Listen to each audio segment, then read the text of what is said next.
प्यारे बच्चों, क्लास 11 विषय राजनीतिक विज्ञान political science Burma guest paper में दिए गए प्रश्नों को आप लोग को बता रहा हूं जो आपका परीक्षा उपयोगी है।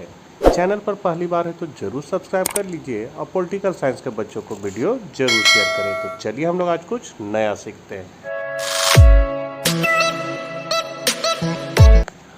भारत का संविधान सिद्धांत और व्यवहार, पहला चैप्टर है संविधान क्यों और कैसे। तो क्वेश्चन है संविधान सभा का अध्यक्ष कौन थे। तो सभी हम लोग जानते हैं डॉक्टर राजेंद्र प्रसाद। संविधान सभा के लिए चुनाव कब संपन्न हुआ, तो 1946 में। संविधान सभा में मनोनीत सदस्यों की संख्या कितनी थी, तो 93। भारतीय संविधान कब लागू हुआ, तो 26 जनवरी 1950 को। भारत संविधान को अपनाया गया, तो संविधान सभा द्वारा। भारतीय संविधान किस प्रकार का संविधान है, तो लिखित व विस्तृत। संविधान की प्रस्तावना को भारत की राजनीतिक जन्म कुंडली किसने कहा, तो हो जाएगा के.एम. मुंशी ने। बच्चों ये सारे इंपॉर्टेंट क्वेश्चन है, जरूर इसको ध्यान से देखिएगा आप लोग। संविधान में न्यायिक समीक्षा की व्यवस्था किस संविधान से ली गई है, तो हो जाएगा अमेरिका। किसने कहा है कि भारतीय संविधान वकीलों का स्वर्ग है, तो प्रोफेसर आइवर जेनग्रिस। संविधान सभा के द्वारा संविधान निर्माण में कुल कितना समय लगा, तो 2 वर्ष 11 माह 18 दिन। किस दल ने संविधान सभा की बैठक का बहिष्कार किया, तो मुस्लिम लीग ने। किस देश का संविधान अलिखित है, तो ब्रिटेन का। संविधान के विभिन्न पहलुओं के अध्ययन हेतु संविधान सभा ने कितनी समितियां नियुक्त की थी, तो हो जाएगा 13। भारतीय संविधान की प्रस्तावना के अनुसार भारत की सर्वोच्च सत्ता किसमें निहित है, तो जनता में। किस वर्ष भारतीय संविधान की प्रस्तावना में पंथ निरपेक्षता शब्द जोड़ा गया, तो हो जाएगा 1976 को। किस राष्ट्रवादी नेता ने कहा था स्वराज ब्रिटिश संसद का निःशुल्क उपहार नहीं होगा, यह भारत की पूर्ण आत्माभिव्यक्ति की घोषणा होगी, तो हो जाएगा महात्मा गांधी ने। वर्तमान में भारतीय संविधान में कुल कितने भाग हैं, 25। स्वतंत्र भारत के प्रथम गवर्नर जनरल थे, तो आपका हो जाएगा लॉर्ड माउंटबेटन। संविधान सभा की प्रथम बैठक कहाँ हुई थी, तो दिल्ली में। संविधान सभा का चुनाव निम्नांकित में किस आधार पर हुआ, तो वर्गीय मताधिकार। किसने संविधान सभा में 13 दिसंबर 1946 को उद्देश्य प्रस्ताव पेश की, तो हो जाएगा आपका पंडित जवाहरलाल नेहरू। संविधान सभा के सत्रों में किसने यह मांग की कि भारत को समाजवादी संघ घोषित किया जाए, तो प्रोफेसर के.टी. शाह ने। डॉक्टर अंबेडकर किस समिति के अध्यक्ष थे, तो प्रारूप समिति के।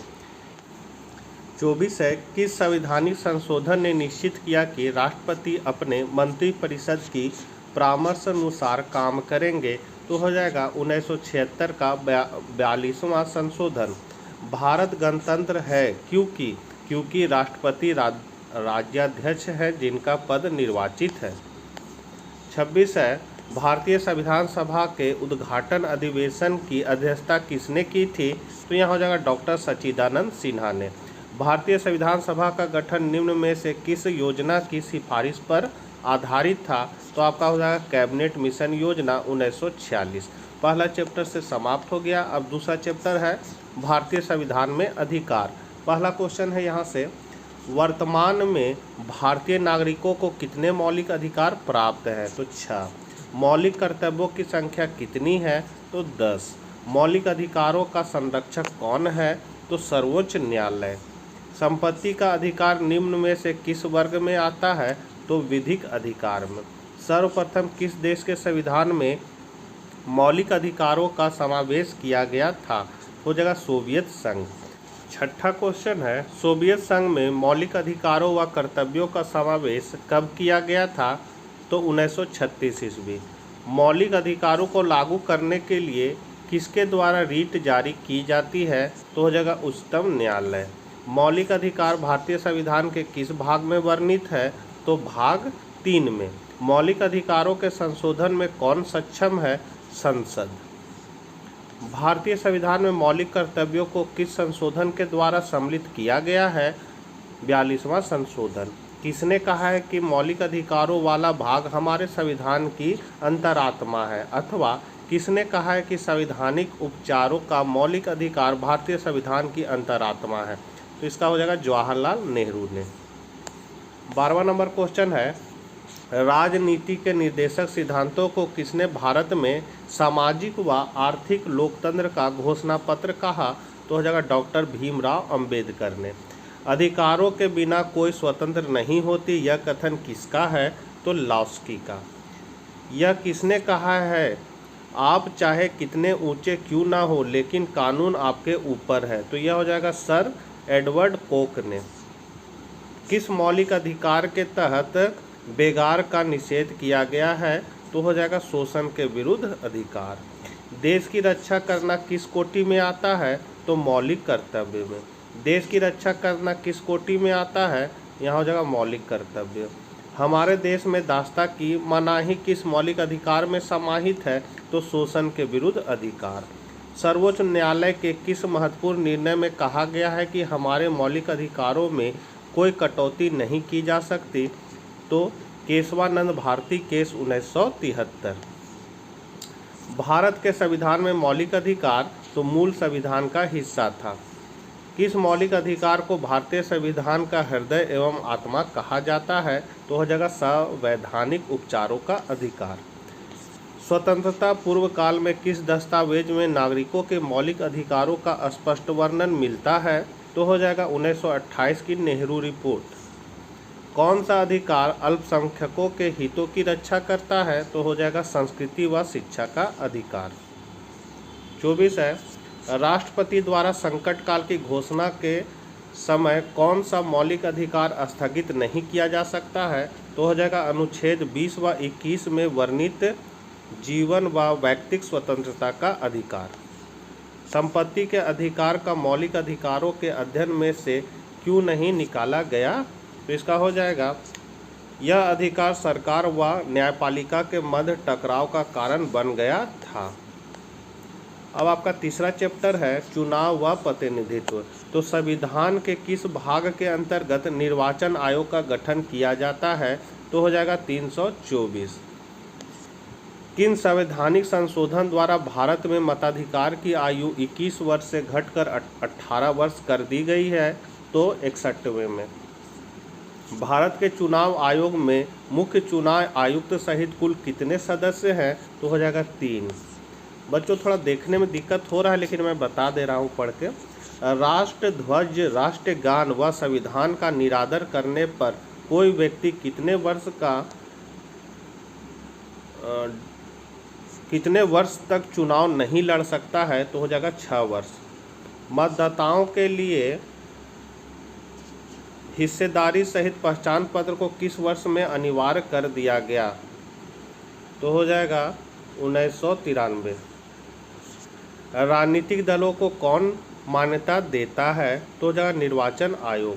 महिलाओं को सबसे पहले मताधिकार किस देश ने दिया? तो हो जाएगा न्यूजीलैंड। व्यावसायिक प्रतिनिधित्व का सबसे बड़ा समर्थक कौन है? तो GDH कोल। किसने सावधान किया कि यदि चुनाव में भ्रष्टाचार होगा तो क्रांति विनाशक घटना हो जाएगी? तो यहाँ हो जाएगा अरस्तू ने। किसने राजनीति क्षेत्र में महिला प्रतिनिधित्व को उचित माना? तो JS मिल ने। एकल संक्रमणीय मत प्रणाली को किसने परिष्कृत किया? तो यहाँ हो जाएगा थॉमस हेयर ने। 12 नंबर क्वेश्चन है, भारत में किनके चुनाव में अनुपातिक प्रतिनिधित्व चुनाव प्रणाली अपनाई जाती है? तो राष्ट्रपति। निर्वाचन घोषणा पत्र कौन जारी करता है? राजनीतिक दल। महिला प्रतिनिधित्व का समर्थन किसने किया? तो JS मिल ने। सूची प्रणाली किस देश में प्रचलित है? तो स्विट्जरलैंड और जर्मनी में। भारत में चुनाव आयोग के सदस्यों को कौन नियुक्त करता है? राष्ट्रपति। एक व्यक्ति राष्ट्रपति के लिए अधिकतम कितनी बार निर्वाचित हो सकता है? तो जब कोई सीमा नहीं है। यदि राजनीतिक दलों के चुनाव चिन्ह संबंधी कोई विवाद हो जाता हो तो उसका निदान कौन करेगा? तो भारत का चुनाव आयोग। मतों को गिना नहीं बल्कि तोला जाए, यह सूत्र किस प्रतिनिधित्व प्रणाली पर लागू होता है? तो अनुपातिक प्रतिनिधित्व। छोटे मोटे दलों के लिए कौन सी प्रतिनिधित्व प्रणाली उपयुक्त होती है? तो जगह अनुपातिक प्रतिनिधित्व प्रणाली।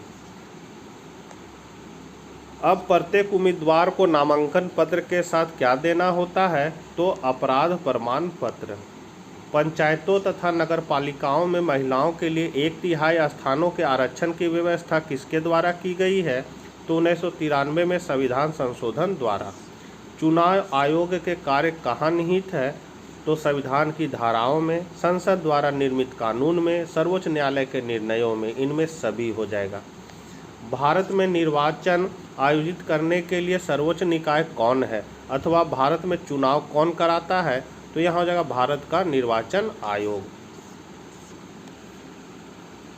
अगला क्वेश्चन है, साधारण बहुमत प्रतिनिधित्व व्यवस्था के लिए गलत कथन है। तो यहाँ हो जाएगा आपका, यह प्रणाली बहुत खर्चीली है। फर्स्ट पास्ट द पोस्ट प्रणाली में कौन प्रत्याशी विजेता होता है? तो हो जाएगा चुनाव क्षेत्र में अन्य प्रत्याशियों से ज़्यादा मत प्राप्त करने वाला। तो बच्चों, ये थे कुछ महत्वपूर्ण क्वेश्चन। नेक्स्ट वीडियो में मिलते हैं, तब तक ले आज्ञा दीजिए। Bye bye.